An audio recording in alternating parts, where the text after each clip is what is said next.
On the Sunday after Thanksgiving in 1998, 19-year-old April Boss failed to show up for her night shift job at Grand Haven Plastics, just south of Muskegon, Michigan. April was working full-time while attending Muskegon Community College, and when a coworker called her house to check on the young woman's whereabouts, there was surprise and confusion on both ends of that phone call. April was a good student, a good employee, and according to April's mother, she was a model child, a parent's dream. It was certainly not like her to just blow off work and not tell anyone. Julie Cooper, April's mother, hadn't seen or heard from her daughter since earlier that afternoon. April had gone to the home of her boyfriend, Jedediah Privacky, for a belated Thanksgiving celebration. April's mother knew the Privacky family well, and they were good people, so there really wasn't a reason to be worried. But upon hearing that April hadn't gone to work, Julie Cooper tried unsuccessfully to reach her daughter by phone. She and her husband Tom then jumped in the car and headed straight to the Privacky house. It was late, approaching midnight, but April's mother needed to know that her daughter was safe. April's mother and stepfather saw April's car parked in the driveway, along with cars they knew to belong to the Privackys. But something else caught their attention as well. Right there in the driveway was a young man. He was leaning over what looked like a man's body sprawled out on the pavement, and with the sudden arrival of the Coopers, the young man bolted from the scene, disappearing into the house and presumably out the back door into the woods behind the Privacky residence. Julie and Tom Cooper exited their car and saw that the body on the driveway was that of Stephen Privacky, Jed Privacky's father. The Coopers rushed through the open garage into the Privacky home, noticing bloodstains all over the garage floor. April's mom quickly called emergency services to report her discovery of Mr. Privacky's body. At first, the mother was calm and collected, carefully describing the scene to the operator. And then it dawned on her. April's car was in the driveway along with the Privacky's vehicles, but the girl was nowhere to be seen. In fact, the only member of the Privacky family they had seen was the dead father out front. "Where are the rest of the people?" April's mother asked, repeating the question several times with increasing terror in her voice. Julie Cooper, April Boss's mother, was beginning to understand that her beautiful girl was gone. My name is Michael, and this is the story of an extremely disturbed young man whose own father once described him as a psychopath without a conscience. The unspeakable crime that Seth Privacky perpetrated against his own family, as well as April Boss, took place right around America's Thanksgiving holiday, and I will be sharing his chilling confession in its entirety, word for word. Please be warned, it does contain some graphic descriptions of violence. The full newspaper article from my thumbnail is available at grimsilence.com, and if you're interested in true crime that's a bit older and more obscure, please be sure to like and subscribe. Situated on the eastern shore of Lake Michigan is Muskegon, Michigan, a small harbor town known for its abundant opportunities for outdoor recreation as well as a thriving arts and culture scene. A short drive north of Muskegon is Dalton Township, a small community whose identity is closely associated with Reeth's Puffer, the local school district. Up until that horrifying day in 1998 when he met his abrupt and violent end, 50-year-old Stephen Privacky had been a teacher in the Reeth's Puffer school district for 25 years.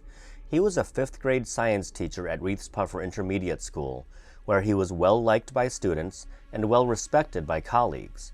He lent his technical savvy to the school district's technology committee, and he was a devoted husband, father, and son. Stephen Privacky was still close with his father, 78-year-old John Privacky, a widower and retired printing press operator. 49-year-old Linda Privacky, Stephen's wife of 27 years, worked as a receptionist at a medical office in Muskegon. She was a master gardener and had once served as the president of the Western Michigan Herb Society. And like any good mother, she wanted her boys to be happy and be everything that they could be. The older of the Privacky boys was 19-year-old Jedediah, who went by Jed. A close family friend described him as a polite, wonderful young man. Just a week before Thanksgiving in 1998, Jed and his girlfriend, April Boss, had celebrated their 2-year anniversary.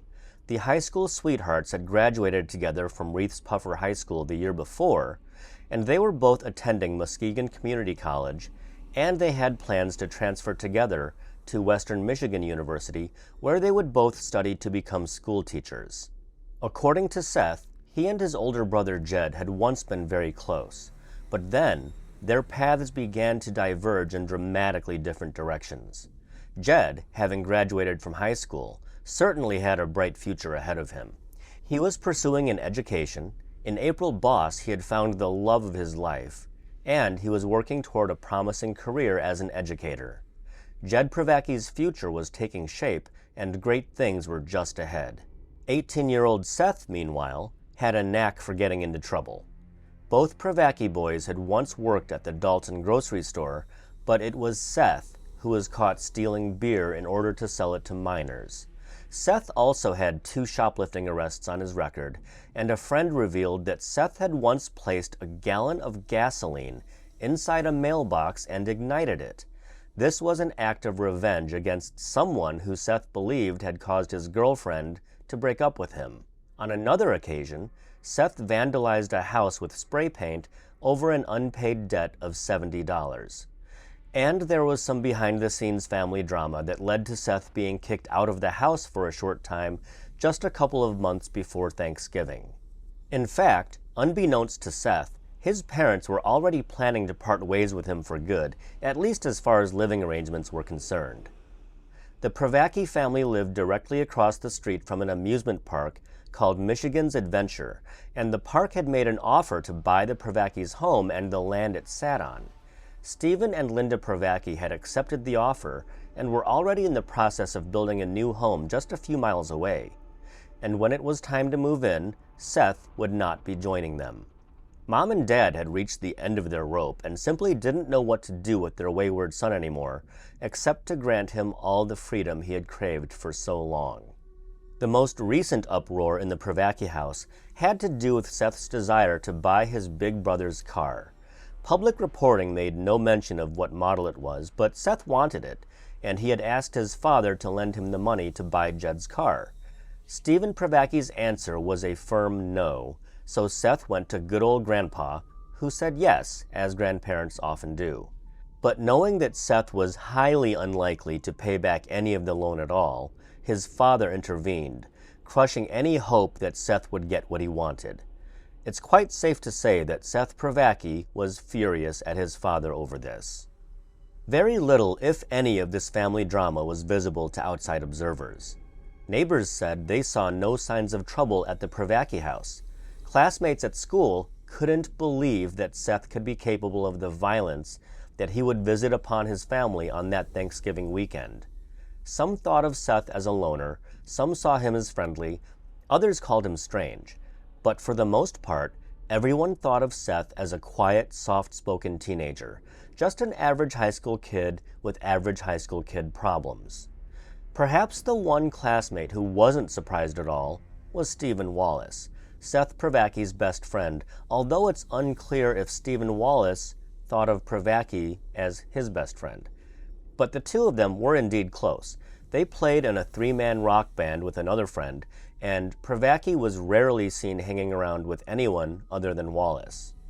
On Saturday, the day before Seth Privacky would turn on his family, he went to a local Myers store and attempted to buy .22 caliber ammunition. He was denied. Such ammunition required the buyer to be at least 21 years old. Privacky made a second attempt, and the same store clerk turned him down again. Later that day, Privacky called Stephen Wallace and said that he wished his parents were dead. Wallace later testified that he shrugged it off, believing that his friend was just frustrated and blowing off steam. But the next afternoon, Seth Privacky called Wallace and said ominously, "It's done." According to police, Wallace understood exactly what that meant. Just before midnight on Sunday, November 29, 1998, Muskegon County Sheriff's deputies arrived at the Privacky home to find Julie Cooper sobbing, still on the phone with emergency services. She had no idea where her sweet April was. All she knew was that April's car was there, but she was not, and there was a dead man in the driveway and blood in the garage. Police searched the house and began uncovering bodies. There were 2 in a small back room off the garage, another in a room off the basement, and yet another in the upstairs bathroom. Within an hour of the police arriving, a young man emerged from the woods behind the Privacky home. It was Stephen Wallace, the same young man the Coopers had seen hunched over Stephen Privacky's lifeless body in the driveway. Wallace made no attempt to flee. Quite the opposite, actually. Muskegon County Sheriff's Deputy Eric Rideout testified in court. "I called to him," meaning Wallace, "I called to him and he came." And Wallace told the officer that, quote, "something awful had happened, that Seth Privacky had just killed his parents." Later that night, the phone rang at the Wallace residence. It was Stephen calling from the police station. "Dad," he said, "I don't know how to tell you this, but 5 people have been murdered and I'm being questioned about it." With Stephen Wallace in custody, police launched a manhunt for Seth Privacky. Privacky, at least for the night, managed to evade police. The next morning, news of what had taken place at the Privacky house spread like wildfire. Teachers and students were stunned. The school district sent crisis teams out to talk with students. Additional counselors from neighboring school districts volunteered their services. Reith's Puffer Intermediate School had just lost a great teacher. The high school had just lost 2 young, promising recent graduates. Nearly everybody in town was feeling the sting of this tremendous loss. They all knew at least one person who was part of this real-life nightmare. At Reith's Puffer High School, Genevieve Simonelli had had enough. It was a rainy, awful day. Everybody was crying, and she just had to get out of there. So off she went. Jana was driving along Weber Road, and she spotted a hitchhiker thumbing for a ride in the rain.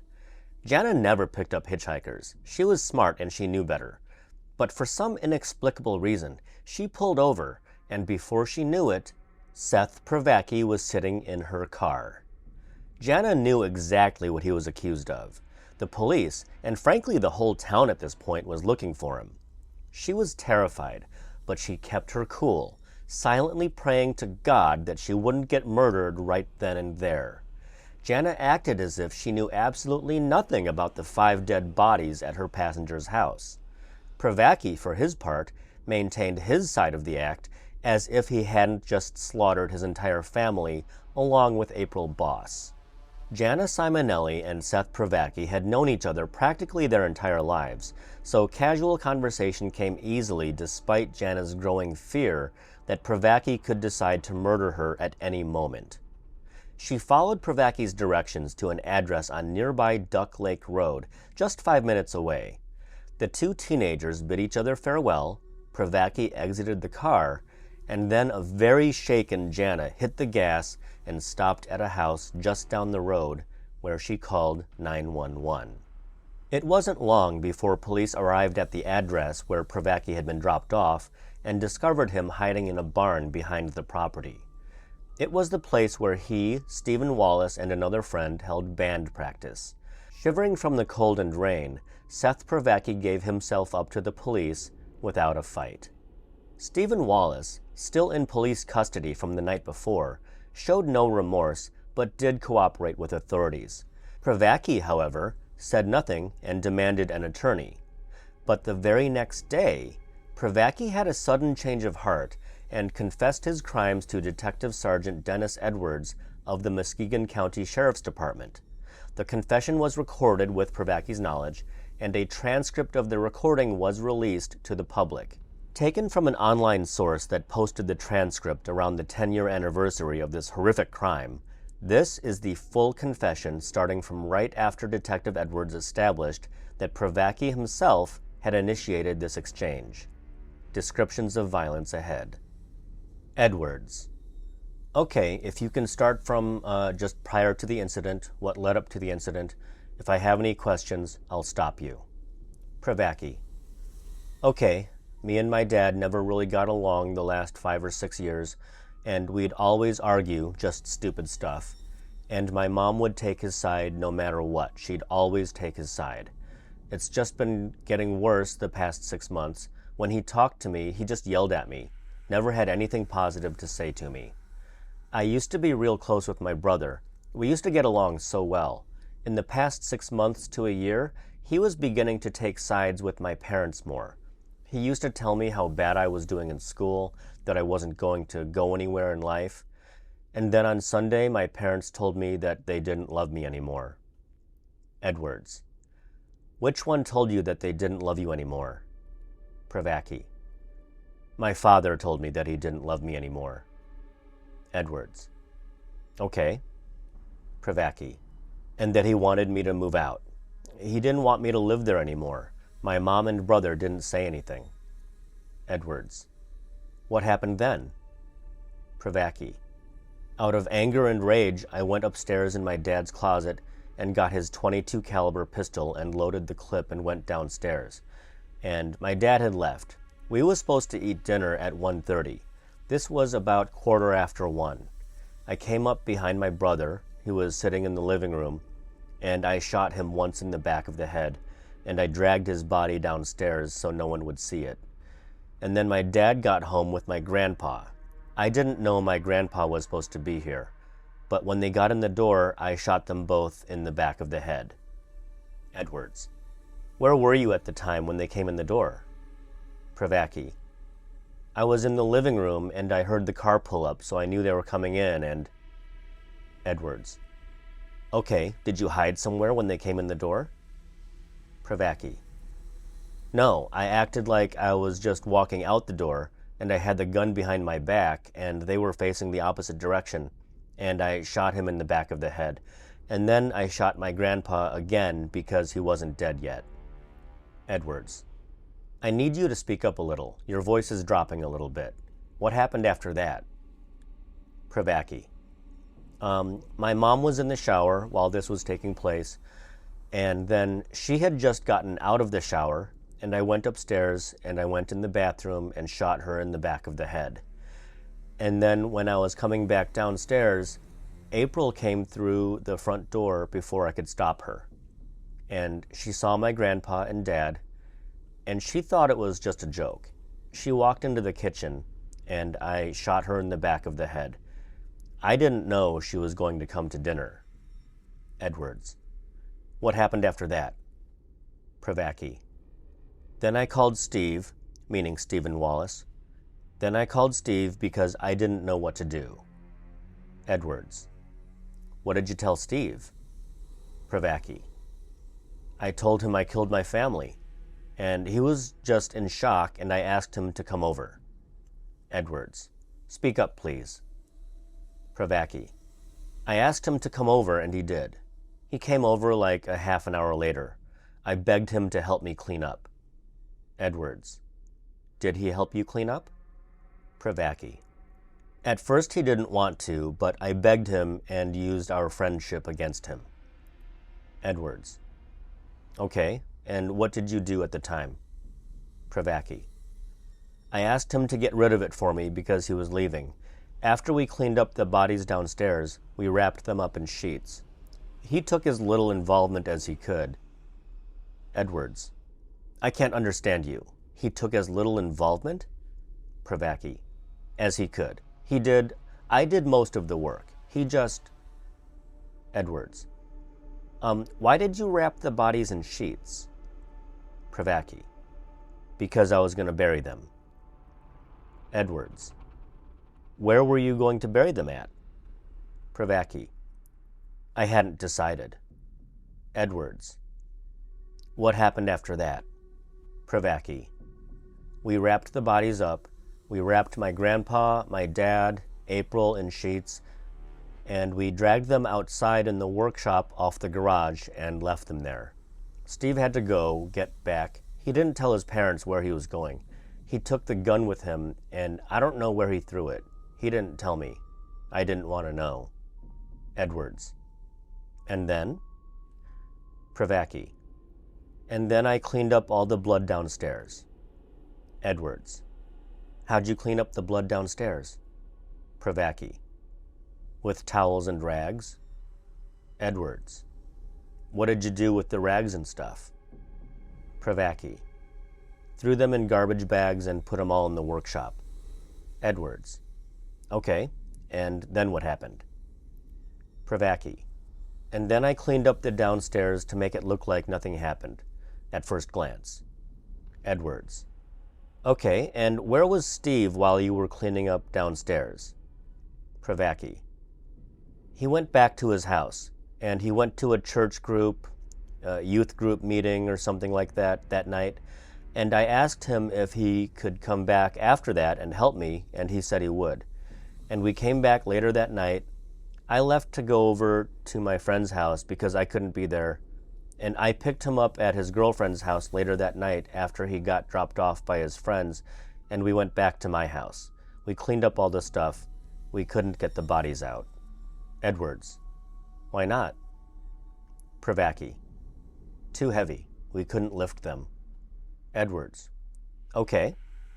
Privacky. So we just decided to leave them where they lay and make it look like a robbery. Edwards. Okay, what did you do to make it look like a robbery? Privacky.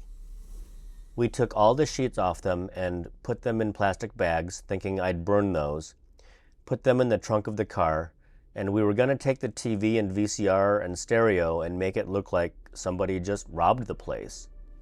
Edwards. What happened then? Privacky. Then we bagged it up in the trunk. We noticed a car pull up, so I quick ran out and shut the trunk and ran back inside, and we went out the slider door. And we were looking out through the back garage door just to see who it was, and I thought it was a cop, so we both ran. We ran across to the empty lot next door, and we waited for a couple of minutes, and then I decided to go back and check to make sure it was a cop. And then I went back, and it was. And I was making my way back.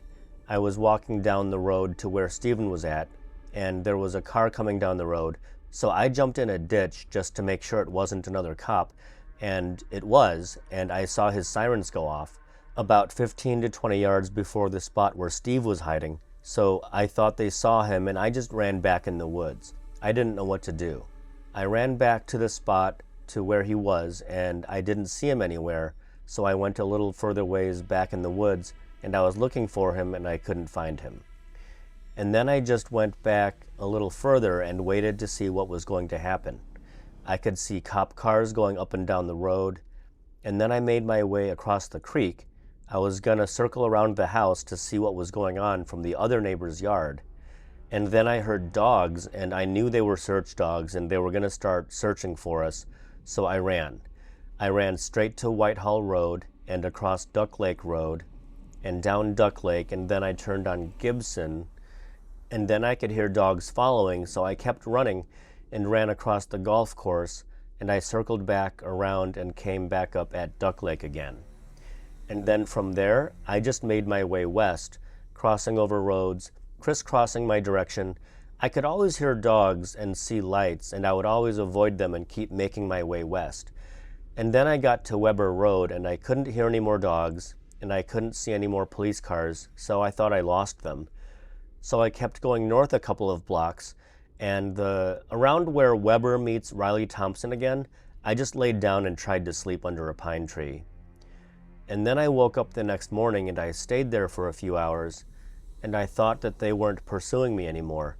So I was going to make my way back to Jason Fitz's house, where I planned to commit suicide. But no one was home, so I went in the back pole barn and waited for them to come home, and the police found me and arrested me. Edwards. So is there anything further that you would like to say? How do you feel about what you did?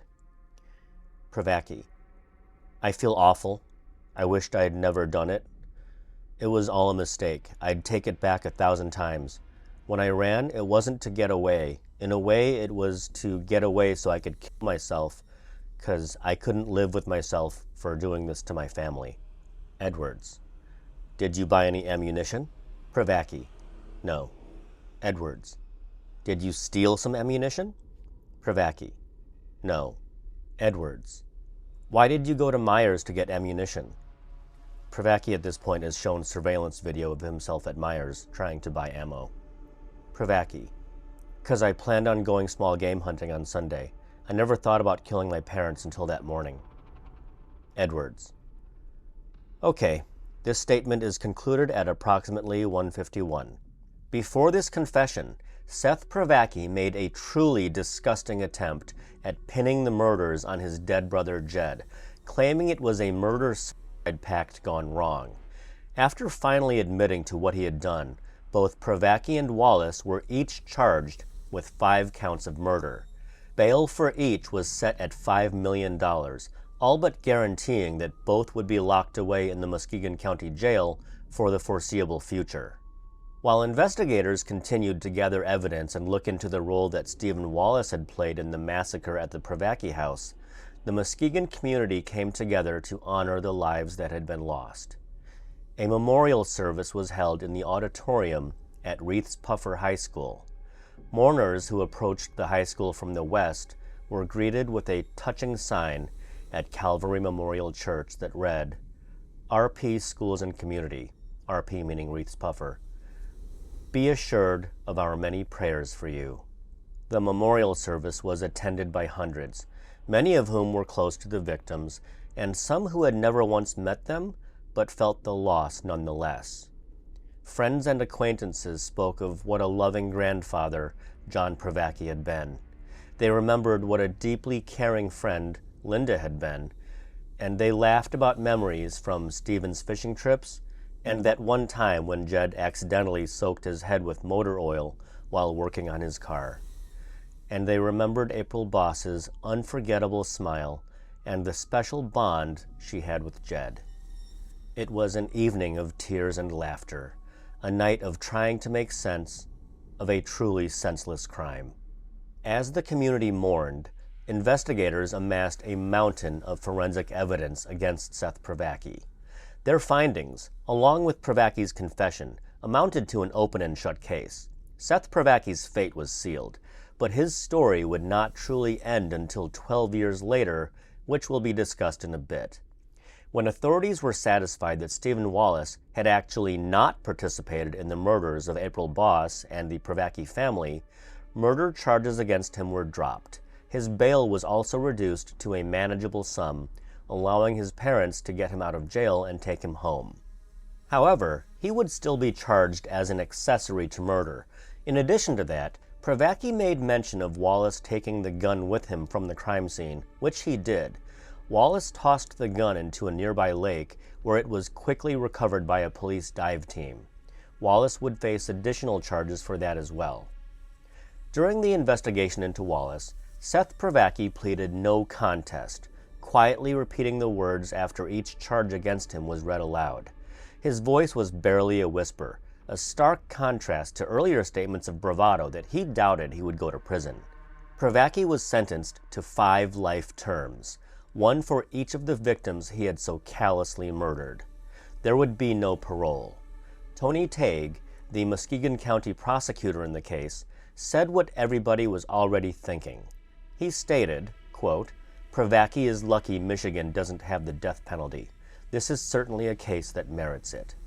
A few months later, Wallace's trial got underway. With murder charges dropped, Wallace was now facing up to 7 years behind bars for helping Privacky with his murder scene. Wallace's defense attorney painted his client as a reluctant accomplice who feared for his life. The defense stated that not helping Privacky try to cover up his murder could have gotten Wallace killed, and that was what led him to take the gun and dispose of it for his murderous friend. After all, if Privacky didn't have a gun, he couldn't shoot anyone else. According to the defense, Wallace had performed a service to the community. The prosecution astutely observed that Wallace had many opportunities to call 911. Wallace had been on the receiving end of the "it's done" phone call, then he willingly went to the murder scene, then he left the murder scene, and later he went back to continue helping Privacky stage a fake robbery. But he didn't alert authorities despite many, many chances to do so.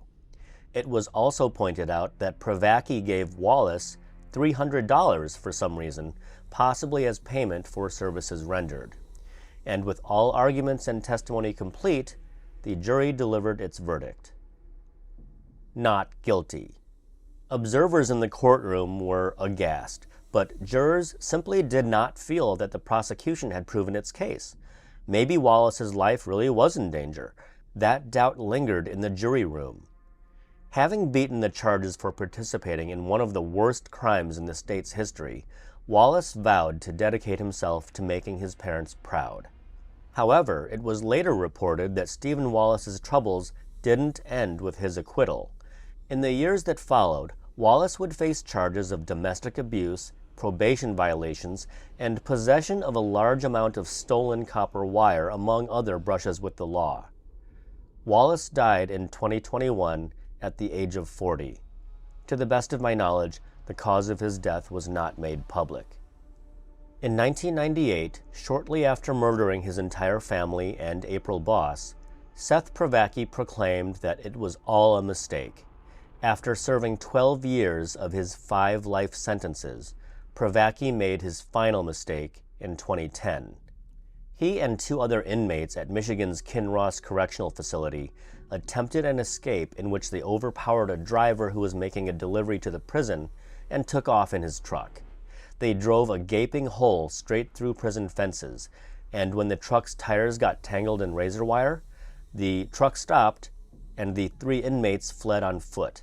But 2 of them surrendered after a corrections officer fired at Seth Privacky, shooting him in the head. A fitting end for the man who had ended 5 innocent lives in much the same manner. I'm sure the extended Privacky family, as well as April Boss's family, are still feeling this loss very deeply, even to this day, and I hope they're healing. Have a fun and safe holiday season, and thank you for watching.